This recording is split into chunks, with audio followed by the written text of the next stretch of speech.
YouTube, what's going on today, man? Day number 3, or vlog number 3. It's gonna be a good day. We got the sun out.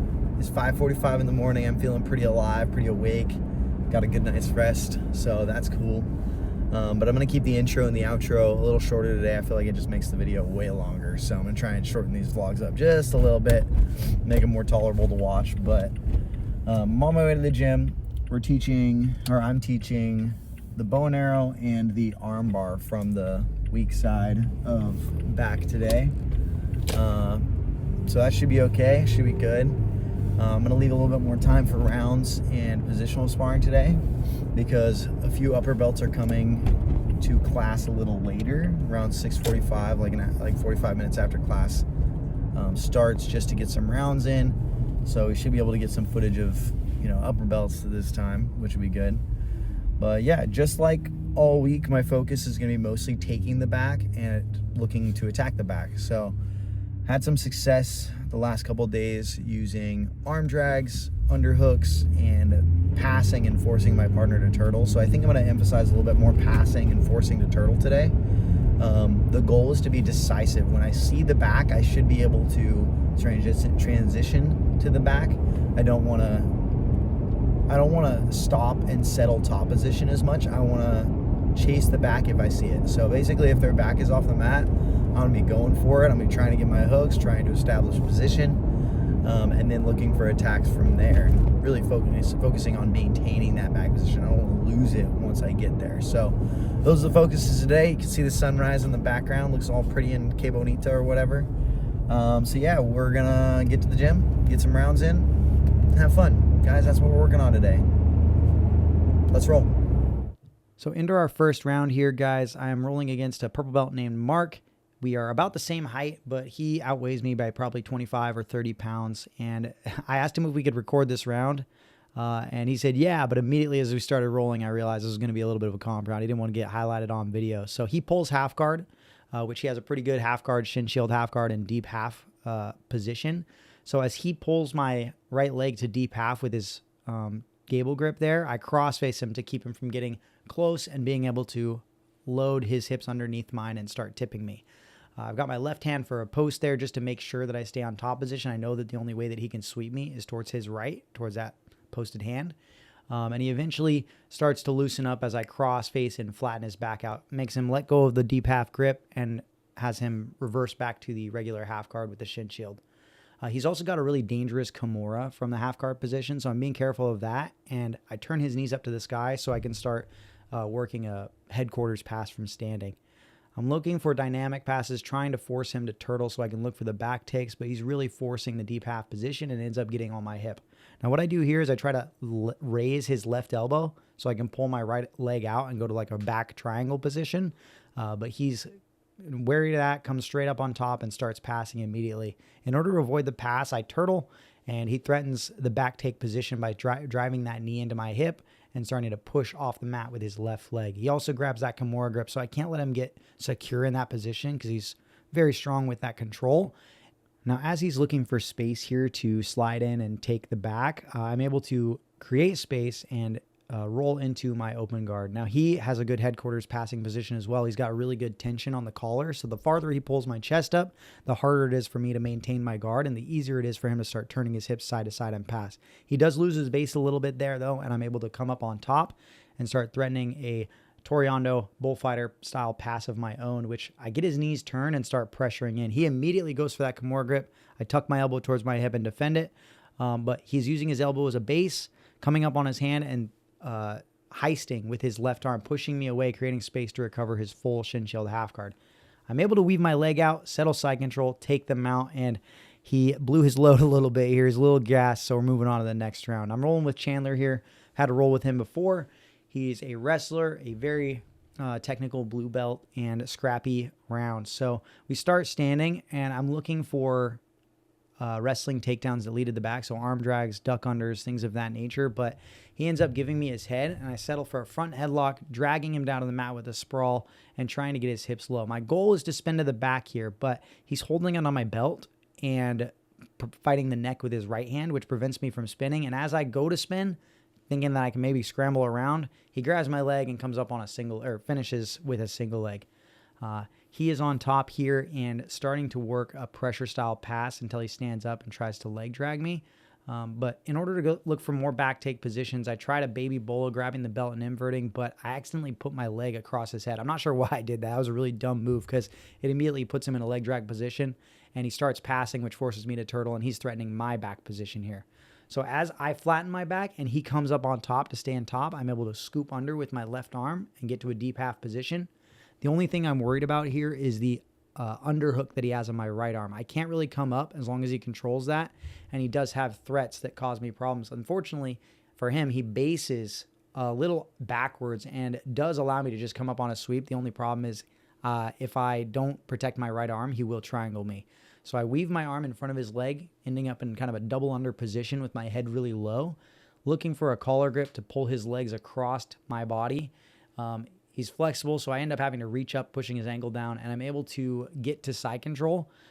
He doesn't want to turtle. He actually ends up inverting with one of his legs, hooking mine, and looking for a knee bar. We definitely allow prison rules in my morning class, so I'm not upset about this. I just have to work the defense. And as I pass and defend that knee bar, it forces him to turtle away from me, which gives me an opportunity to threaten the back. You can see how tight his turtle is there. I didn't really have any hooks, so my back take was weak. He ends up coming up on a takedown, which I look for an arm-in guillotine to try and finish here. Or arm-out guillotine, apologies, to try and finish here. But I believe he rolls. Yeah, he rolls out of it. I scramble, trying to get to top position and maintain a good spot. But when I come up, he comes up in a turtle, allowing me to scramble towards his back. I'm chasing it, but my hips get too high. I'm towards his head. Even with that, though, I fish my hook in, and I use my hands to push up off the mat and drive my hips back towards his hips so I can actually settle a good position on the back and start attacking. He's fighting the hook with his right hand. I only have the left hook right now, but that right foot, I'm just constantly threatening to get the position, and my left hand is constantly threatening the neck. Now, he turns his hips down. I'm trying to push his shoulder away so that he can't turn towards me as much, and eventually I'm able to get my right foot hooked. He keeps peeling it. He's not allowing me to settle position, so he's peeling. But the more I attack his neck, the more preoccupied he is, but eventually he does end up hipping out and clearing those hooks as the timer runs out. Here's a roll with Allen. Again, very competitive blue belt in the Masters 3 division. Got second place in Pans not too long ago. So we start our round standing. I let him get his grips because he's got that length on me, and I can't usually beat him to the collar because he does have the length. Now, when I pull, he grabs my opposite pan grip just out of nowhere and leg drags me, forcing me to turtle or settle the pass. So I accept the turtle position. I'm able to flatten my back out using the space that he creates in turtle to half guard. The only problem is when I half guard, he settles chest to chest and keeps me flat. Allen's got a really good arm triangle here, so you can see his head driving my elbow up towards my ear, trying to isolate it, which would give him a good submission attempt. But in that motion, I'm able to dig my right leg out a little bit and create space to get a butterfly hook. Now here, I want my second butterfly hook in, but he's really burying his shoulders into my hips, keeping my legs pinned, and it's making it difficult for me to really regard anything other than that one hook. So he starts passing, forces me onto my side. He's cleared both of my legs, but I'm able to fish my bottom leg in and half guard, which allows me to start attacking that arm drag right off the bat. I grab his cross sleeve, grab his shoulder, and here, because he doesn't want me to take his back, he's driving his shoulder, his right shoulder, into my chest, which doesn't allow me to come up on top, but does allow me to John Wayne sweep him because I've got his arm. He's got no post. I come up on a sweep and end up perfectly settled in side control. He then turns towards me to recover his guard, but exposes his back in doing so. And just like I talked about, I wanted to see the back. If I could see the back, I wanted to chase the back. So immediately switch sides, start looking for my hooks, and I do threaten the back position pretty closely here. I don't manage to settle a position because he's flattening out, but I end up coming up on top and working passes after he successfully defended my attack. I am in a over-under or a half-guard smash position when the timer runs out, but we decide to keep going, not stopping the round and kind of do more of a 5-minute round instead of a 3-minute round. So I've got that left-hand collar. I'm trying to pull his head towards me to crunch him, making it harder for him to bridge and extend me. And then I stuff his leg the opposite direction as I step out to settle side control. We move away from the wall, go back to our position, and we keep rolling here as the 3-minute timer resets. So I'm in side control. I've got a cross face with my left hand. He's getting an underhook with his left hand, looking to come up on his side. And in this position, I have a couple options. I can try and step over and go to mount, which is what I do here, or I could spin towards his head, which I think twice and go to that option, looking to take his back from the other side. Now he turtles again. I get my left hook and I try to pull him towards my left, but he hips to the opposite direction and ends up putting me back into a half guard here. I like passing half guards, so I'm able to settle a chest-to-chest position as he threatens a Kimura on my right side. But you can see he only has my leg trapped. There's no shin shield. There's no space. And as he kips, I'm able to pull my leg out, step over to mount, and then threaten the back because he exposed himself too far towards me with his chest, allowing me to see the back and then chase it. So I get my hooks for a split second there, probably not enough to score. And as I'm trying to settle the position, he flattens his back out and works to get his right elbow to the mat. Getting his elbow to the mat, it allows him to post on it and start turning his hips down, which then beats me in the position. If I'm trying to take his back, I'm not trying to take mount. So that allows him to win that race and come up on top. I end up recovering to a butterfly guard, and then he stands up where I start looking for De La Riva style back takes, keeping that arm dragged across my body to kind of limit his passing attempts. But he's working those open guard passes. He steps around. I'm able to get to a semi-single leg X here. It's not that great. He's technically pretty close to mounting me, but I have my right knee in and my left leg is looking for either an X guard or a single leg X on the hip. I settle for the X guard. I'm trying to double ankle grip, but because he's got that right collar, he prevents me from bridging far enough to sweep him, and he starts threatening a knee cut pass over the top of both of my legs. Now, in doing this, he successfully switches sides and start to pass, but he gives up the underhook, which allows me to reach deep on that lat, start coming up on my knees, and because he accepts the guard position, I'm unable to chase the back, but I get the sweep. Now I'm on top in the same position he was just in with a 3/4 guard, and my goal is to keep him flat here so that I can start to work my left knee free and either tripod pass, knee cut, or long step to settle my pass or chase the back if he turns too far. Right here, he's kipping, his legs come apart, and when his legs come apart, I bring my leg out to pass, and we're in side control here where he's settling frames. I'm trying to settle position. He's keeping his hips elevated, trying to make that space to bring his bottom knee in. And I know this, so I want to settle position, cook him here, let him tire out.